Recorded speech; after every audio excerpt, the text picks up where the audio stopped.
Hello friends, welcome to my channel excellent coaching. आज हम class 12 का चैप्टर 3 स्टार्ट कर रहे हैं और चैप्टर 3 का नाम है मीटिंग लाइफ चैलेंजेस।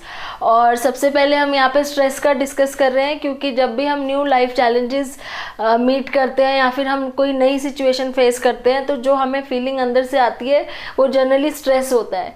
जब भी हमें कोई नई सिचुएशन में जाना होता है या कोई चैलेंज हमें फेस करना होता है या किसी प्रॉब्लम में हम होते हैं तो हमें जो फीलिंग होती है उसको हम स्ट्रेस बोलते हैं। और वो कई बार पॉजिटिव भी होता है और कई बार नेगेटिव भी होता है। ठीक है, हमेशा आप ऐसे नहीं कह सकते कि जो स्ट्रेस होता है और जो हमें घबराहट होती है कोई नई चीज़ करने से पहले वो नेगेटिव ही होता है। कई बार वही चीज़ पॉजिटिव भी होती है जो हमारे को आगे बेटर परफॉर्म करने में हेल्प करती है।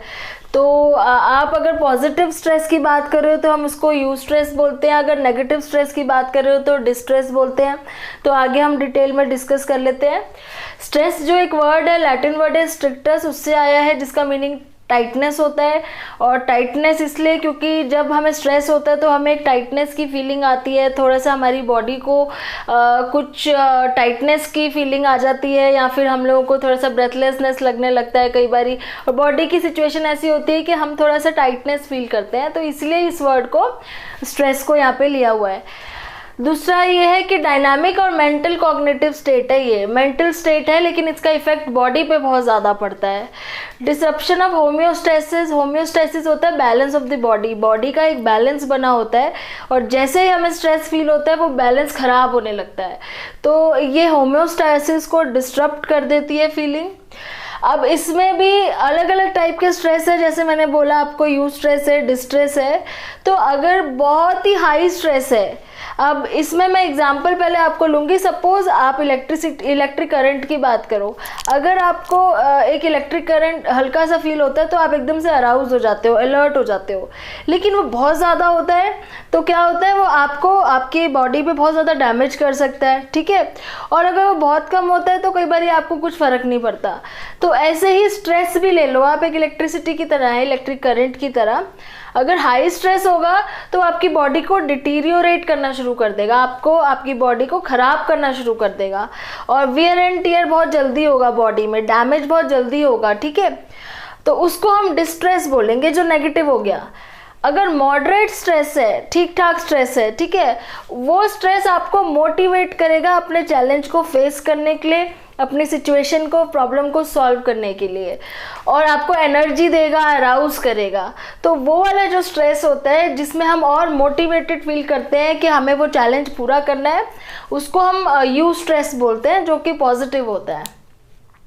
और एक बहुत ही लो अगर स्ट्रेस है, बहुत लो मतलब आपको बिल्कुल ही उस चीज़ के बारे में कुछ टेंशन नहीं हो रही, बहुत लो स्ट्रेस है, तो उससे क्या होगा, आप डीमोटिवेटेड रहोगे, आपका मन नहीं करेगा उसको चैलेंज को करने का, आपके अंदर कोई मोटिवेशन नहीं होगी, आप स्लो परफॉर्म करोगे और बोर भी हो जाओगे कई बारी ऐसी सिचुएशन देख के जो आपको नहीं इतना मोटिवेट कर रही हैं। तो इसलिए स्ट्रेस का भी एक मॉडरेट लेवल होना बहुत ज़रूरी है, क्योंकि हाई और लो दोनों ही अच्छा परफॉर्म करने में हेल्प नहीं करते, लेकिन मॉडरेट स्ट्रेस होना बहुत ज़रूरी है। आप ये नहीं कह सकते कि स्ट्रेस नहीं होना चाहिए, स्ट्रेस होना चाहिए, लेकिन वो पॉजिटिव वाला होना चाहिए जो आपको एनर्जी दे और आपको अराउज करे कि आपने कोई नई सिचुएशन को हैंडल करना है, आपने कोई प्रॉब्लम सॉल्व करनी है उसके लिए। और एग्जामिनेशन का एग्जाम्पल हम ले सकते हैं, जैसे एग्ज़ाम से पहले आपको एक फीलिंग आती है। अब कुछ लोग तो उसमें बहुत ज़्यादा घबरा जाते हैं, ब्लैंक हो जाते हैं, तो वो डिस्ट्रेस बन जाता है। लेकिन अगर कुछ लोग उसको पॉजिटिवली लेके और अच्छे से तैयारी करके जाते हैं, वेल प्रिपेयर्ड होके जाते हैं, तो वो उस टाइम हम बोलेंगे कि वो यू स्ट्रेस हो गया, उसको वो पॉजिटिवली ले रहे हैं स्ट्रेस को। और स्ट्रेस बिल्कुल ही नहीं होगा तो लोग बिल्कुल ही रिलैक्स होके जाएंगे, पढ़ेंगे ही नहीं, टेंशन नहीं लेंगे एग्ज़ाम में पास होने की। तो स्ट्रेस होना भी बहुत ज़रूरी होता है। जो चीज़ें हमें स्ट्रेस देती हैं उनको हम स्ट्रेसर्स बोलते हैं। जैसे कोई नॉर्मल चीज़ नॉइज़ भी हो सकती है, आपके आसपास बहुत ज़्यादा शोर हो रहा है जिसकी वजह से आपको स्ट्रेस हो रहा है, ठीक है, या फिर आपकी तबीयत ख़राब है जिससे आपको बहुत स्ट्रेस हो रहा है कि क्या हो गया है। तो ये सब ऑफिस का एनवायरनमेंट ऐसा है, बहुत पॉलिटिक्स है, आपको लोग अच्छे नहीं लग रहे हैं, तो ये सब चीज़ें स्ट्रेसर्स हैं जो आपको स्ट्रेस करते हैं। रिएक्शन जब आप लेते हो उसका, उस स्ट्रेस का जो आप स्ट्रेसेस का रिएक्शन आपके ऊपर होता है, दो तरीके से होता है। या तो आप कोशिश करते हो कि आप उस स्ट्रेसर को दूर करने की कोशिश करते हो, आप उसको ओवरकम करने की कोशिश करते हो, प्रॉब्लम सॉल्व करने की। तो वो रिएक्शन हम बोलते हैं स्ट्रेन। दूसरा रिएक्शन क्या होता है, आप उस चैलेंज को, उसमें आप अपने आप को कम कर देते हो, मतलब कि आप खुद ही बीमार पड़ जाते हो, आप पीछे हट जाते हो, हार जाते हो। तो ये दोनों ही रिएक्शंस को हम स्ट्रेन बोलेंगे, जो कि एक स्ट्रेस के थ्रू हमारा एक्सटर्नल रिएक्शन होता है। तो कैसे होता है, पहले आपका जो इंटरनल, पहले कॉज आता है, स्ट्रेसर आता है, फिर आपके इंटरनल स्टेट में चेंज होता है, आपके बायोलॉजिकली साइकोलॉजिकली बॉडी में कुछ चेंजेस होते हैं जो हम आगे डिस्कस करेंगे, और फाइनली रिएक्शन बाहर आता है जिसमें या तो आप पीछे हट जाते हो या ओवरकम करते हो। तो वो रिएक्शन हो गया स्ट्रेन। ठीक है, अच्छा, फादर ऑफ मॉडर्न स्ट्रेस किसको बोला गया है? हैंस सिली को बोला गया है। हैंस सिली जो है, इन्होंने स्ट्रेस के बारे में एक डेफिनेशन दी है कि स्ट्रेस क्या होता है, non specific response to any demand of the situation, कि किसी भी एक नई सिचुएशन की जो डिमांड होती है उसका जो हमारा नॉन स्पेसिफिक रिस्पॉन्स होता है। नॉन स्पेसिफिक मतलब ये कह रहे हैं कि कोई स्पेसिफिकली हम लोग सोच के नहीं रिस्पॉन्ड करते, जबकि ये वाली जो डेफिनेशन है ये बहुत ज़्यादा लोगों ने क्रिटिसाइज़ करी है, क्योंकि कहते हैं कि जो रिस्पॉन्स होता है वो नॉन स्पेसिफिक नहीं होता, उल्टा स्पेसिफिक होता है कि किस टाइप का स्ट्रेस है उसके ऊपर बेस्ड होता है। तो लेजरस ने एक बहुत अच्छा कॉन्सेप्ट दिया था यहाँ पे। उन्होंने कहा था कि रिस्पॉन्स जो है ना अप्रेजल के ऊपर डिपेंड करता है। किसका अप्रेजल? स्ट्रेस का अप्रेजल। पहले ह्यूमन माइंड जो है ना, वो उसके माइंड में अप्रेजल सेट होता है कि जो स्ट्रेस है वो कौन सा टाइप का स्ट्रेस है, और उस अप्रेजल के बेस पे रिस्पॉन्स होता है। सारे रिस्पॉन्सेस, सारे स्ट्रेस का रिस्पॉन्स हमारा सेम नहीं होता। कई बार कुछ ऐसे स्ट्रेस होते हैं जिसमें हम रिस्पॉन्ड ही नहीं करते, हमें लगता है कि इससे तो हमें कोई नुकसान ही नहीं होगा। कुछ ऐसा स्ट्रेस होता है जिसमें हम बहुत ज़्यादा डर जाते हैं, तो आप उसको नॉन स्पेसिफिक नहीं बोल सकते। तो अब हमें वो कैसे पता चलता है कि वो किस तरह का स्ट्रेस है, हमें कैसे रिस्पॉन्ड करना है? तो वो अप्रेजल के थ्रू पता चलता है। अप्रेजल का बहुत ही इंपॉर्टेंट कॉन्सेप्ट है यहाँ पे। अप्रेजल क्या है? दो तरीके के होते हैं, एक होता है प्राइमरी और एक होता है सेकेंडरी। प्राइमरी अप्रेजल ये होता है कि जब भी कोई स्ट्रेस सिचुएशन आती है आपके ऊपर, तो आप पहले उसको एनालाइज, आपका mind with in the second बहुत जल्दी एनालाइज कर लेता है कि वो जो सिचुएशन है वो कितनी हार्मफुल है, मतलब उससे मेरे को कितना नुकसान हुआ है, या फिर थ्रेट मतलब आगे जाके कितना नुकसान हो सकता है, या फिर चैलेंजिंग, या फिर वो मेरे लिए कितनी चैलेंजिंग सिचुएशन है।